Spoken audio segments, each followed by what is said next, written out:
Bonjour et bienvenue dans l'antre d'une autrice, d'une rêveuse et d'une lectrice.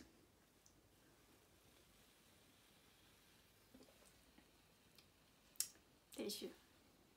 Comme vous voyez, je me suis fait un autre chapeau de sorcière.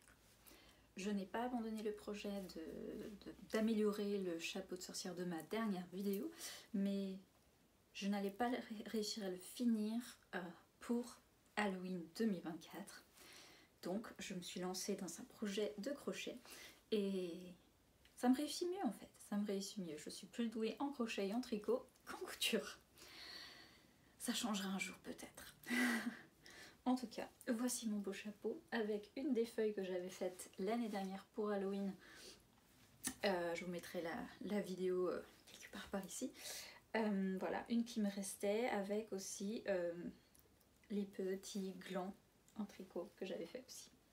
Et je suis très satisfaite et j'ai hâte de commencer cette Halloween cosy.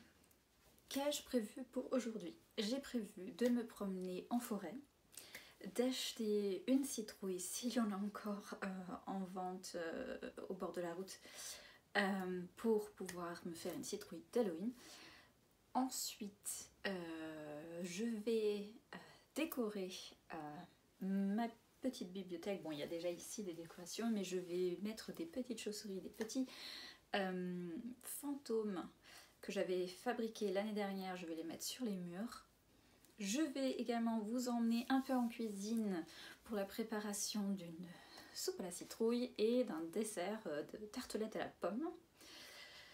Pendant tout ce vlog, je vais évidemment lire. En ce moment, je suis en train de lire le tome 1 du Paris des Merveilles, Les Enchantements d'Ambremer de Pierre Pével, que je vais laisser de côté pour aujourd'hui. J'en suis à un peu plus de la moitié, mais je vais le laisser au chaud quelque part pour aujourd'hui. À la place, je vais commencer Camera Obscura de Maëlle Desarts. Pour ce livre, j'ai choisi un marque-page que j'ai acheté dans les catacombes de Paris. Il s'agit de celui-ci qui nous dit « Arrête, c'est l'empire de la mort ». Voilà, je pense que ça va très bien ensemble et j'ai hâte de me plonger dans cette lecture. Je vais commencer donc par la décoration de mon bureau. Ce faisant, je vais regarder les 2 derniers épisodes de la série Agatha All Along qui se trouve sur Disney+ et qui est une adaptation Marvel.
tartelette à la pomme était très bonne, il y avait juste ce qu'il fallait de sucre.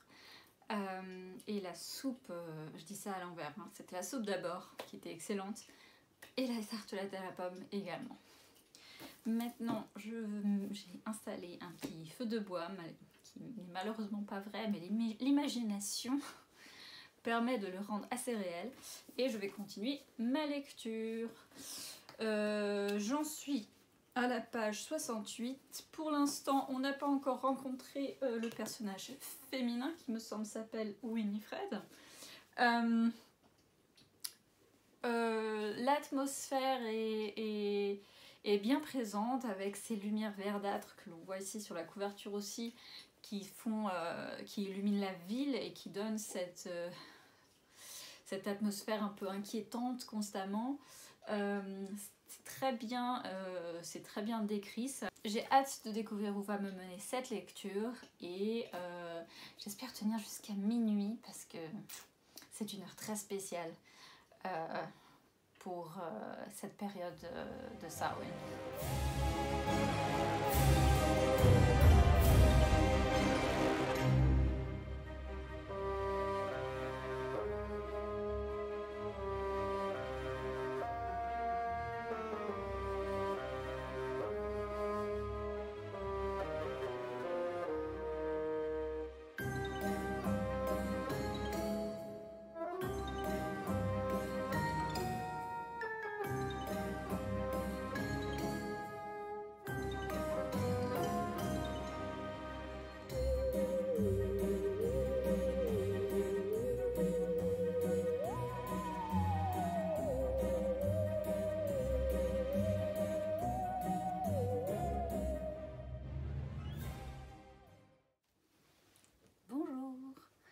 Aujourd'hui, vous voyez un angle différent de ma bibliothèque puisque je me retrouve assise par terre. Je sais pas pourquoi, je trouvais que c'était confortable. Là, maintenant, c'est tranquille. C'est le 1er novembre, c'est jour férié, tout le monde dort. C'est le moment que je préfère de la journée. Je voulais préciser quelque chose de très important pour moi. Ceux qui regardent mes vidéos depuis un moment voient déjà une sorcière apparaître dans ma décoration depuis au moins Halloween dernier. Et je la laisse toute l'année. Parce que ce n'est pas parce que Halloween est passé que je cesse d'être moi, une femme. Et à ce juste titre, une sorcière. J'ai terminé Camera Obscura pile à minuit. Je trouvais ça génial comme timing. J'ai lu ce livre donc en une journée et encore je n'en ai pas lu toute la journée. C'est pour vous dire qu'il est rapide. C'est une lecture extrêmement agréable et fluide. Franchement, on est emballé par l'histoire.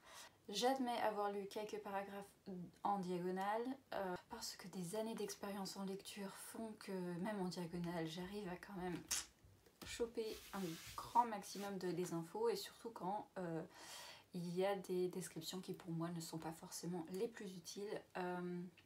Voilà, je ne saute pas, je lis de travers. Je trouvais la plume de Maëlle Dessart que je découvre avec ce livre absolument rafraîchissante, pleine d'humour. Et ce que j'ai adoré le plus, ce sont ces personnages super attachants, surtout le personnage de Winifred. Elle est drôle. Elle a une tendance à insulter les gens, mais de manière tellement imaginative que ça fait rire à chaque fois. Ce qui me plaît le plus dans ces personnages, c'est que le rôle a été inversé. C'est subtil, mais je le vois, je l'ai vu tout au long des pages et c'était absolument magique à lire. C'est-à-dire que c'est Léandre qui est un riche aristo qui doit épouser quelqu'un qu'il n'aime pas, donc un mariage arrangé pour l'homme aristo, qui rencontre une fille, pas de la rue, je ne veux pas dire de la rue, mais d'un niveau social moins élevé que le sien, qui n'a pas la langue dans sa poche et qui est très débrouillarde. Ma caméra m'a lâché, donc je crois que je disais que Winifred est très débrouillarde et que du coup ces rôles de personnages là en général sont différents, sont dans l'autre sens, et c'est ça que j'ai trouvé super rafraîchissant. Ce livre n'est pas très spooky, en tout cas, enfin je ne le trouvais pas du tout spooky du tout d'ailleurs. Il n'y a que cette atmosphère verdâtre et malsaine qui existe dans le livre et qui accompagne la lecture, mais ça ne fait pas foncièrement peur, donc si vous n'aimez pas ce qui fait peur, je vous le conseille vivement. Ensuite, voilà, c'était une lecture super agréable, et j'ai hâte de me plonger dans d'autres œuvres de Maëlle de Sar, et je pense que je vais commencer par la saga d'Esther Parmentier parce que ça promet de me faire rire. Je me replonge donc dans la lecture du Pays des Merveilles. J'en suis à, comme vous voyez, presque à la fin. Il me manque peut-être un tiers ou quelque chose comme ça. La lecture est assez rapide, surtout que je fais beaucoup de lecture en diagonale pour les descriptions.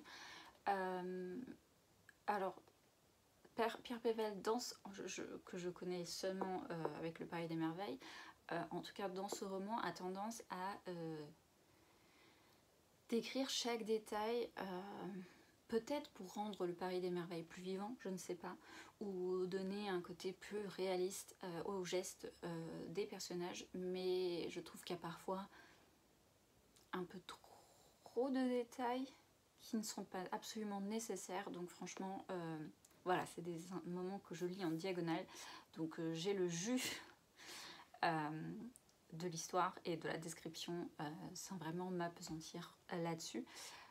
Sinon, forcément, cette idée de Paris des Merveilles est absolument géniale. L'idée que la tour Eiffel soit faite d'un bois blanc magique, qu'il y ait des sirènes dans la Seine, quoi qu'on l'a pas encore vu, mais c'est dans la description, qu'il y ait un métro qui aille dans le pays des fées. Je trouve tout ça à croquer. C'est mignon, ça fait rêver. Et puis les enquêtes à côté de Griffon et d'Isabelle nous entraînent en fait. J'avais déjà lu le premier tome il y a 2 ans, et du coup, mais je me souvenais pas de tout. Il y a des moments où je me dis ah si, je me souviens de ça. Mais en général, ça se relit très bien. Et du coup, comme j'ai les autres tomes avec moi, je ne pense pas tarder à continuer la saga, ce que je n'ai pas fait il y a 2 ans. C'est le mois de novembre, ce qui veut dire que c'est le mois du NaNoWriMo. Ou NaNoWriMo. Je ne sais pas exactement comment on le prononce. Pour ceux qui ne le savent pas, c'est un peu une sorte de challenge d'écriture où il faut écrire pour le mois de novembre 50 000 mots. Et du coup, il y a sur ce site la possibilité de dire combien de mots on a écrit par jour, et du coup on voit la progression et combien il faudrait qu'on écrive encore par jour pour arriver à ce but de 50 000 mots. Pourquoi est-ce que je vous dis ça? Parce que je me pose la question si je dois participer ou pas. J'ai essayé de le faire à peu près tous les ans, et à chaque fois ça me stressait, ça me mettait une pression de monstre, et j'ai jamais réussi à le terminer, mais je pense le tenter cette année. Donc j'ai déjà mis mon objectif sur le site. Alors si vraiment je vais le faire ou pas, je ne me mets pas la pression.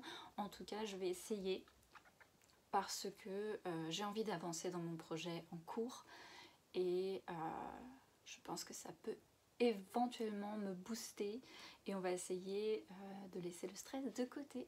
Pour plus d'infos concernant ma vie d'autrice, j'ai également un compte Patreon que je mets dans la description ci-dessous. J'en profite à ce moment donc pour remercier les 2 membres de mon compte Patreon, Aurélie de Gimont et Mustapha Taleb. Merci beaucoup pour votre soutien.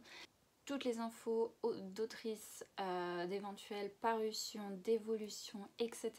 Tout se fera d'abord sur Patreon, et ensuite seulement au niveau de la newsletter ou du compte Instagram. Donc si vous voulez, vous pouvez aussi vous abonner à mon compte Instagram. Voilà, si vous voulez que des trucs livresques, mes lectures, ben restez par ici. C'est YouTube, c'est la plateforme privilégiée pour mes lectures. Je pars demain à Paris pour un week-end prolongé. Je pense évidemment faire un tour de librairie. Donc moi qui pensais que le dernier book haul serait le dernier, ben finalement non. Je pense que cette année, il y en aura encore un ultime. Je ne sais pas si ce sera ma prochaine vidéo ou si je ferai le bilan des lectures d'octobre avant ça. En tout cas, les vidéos suivantes promettent d'être plutôt livrées. Si vous avez aimé cette vidéo, n'hésitez pas de mettre un pouce en l'air. Ça aide énormément et ça me soutient. Mais si vous voulez me soutenir encore plus, laissez un commentaire. Dites-moi par exemple si vous avez lu un livre pour Halloween ou si vous avez été à une fête d'Halloween et si vous vous êtes déguisé. Ça me ferait très plaisir de savoir tout ça. Si vous n'êtes pas abonné, ben, réfléchissez-y. Parce que moi ça me ferait énormément plaisir, comme à chaque fois je vois les vues sur mes vidéos, ça me fait chaud au cœur. Et ça ne vous engage à rien, vous n'êtes pas obligé de regarder toutes les vidéos. Voilà. En attendant une prochaine vidéo, je vous souhaite de très bonne lecture. Emmitouflez-vous très bien, mettez-vous bien cosy et doudou dans un plaid. Ça va être un novembre chaleureux. Ciao!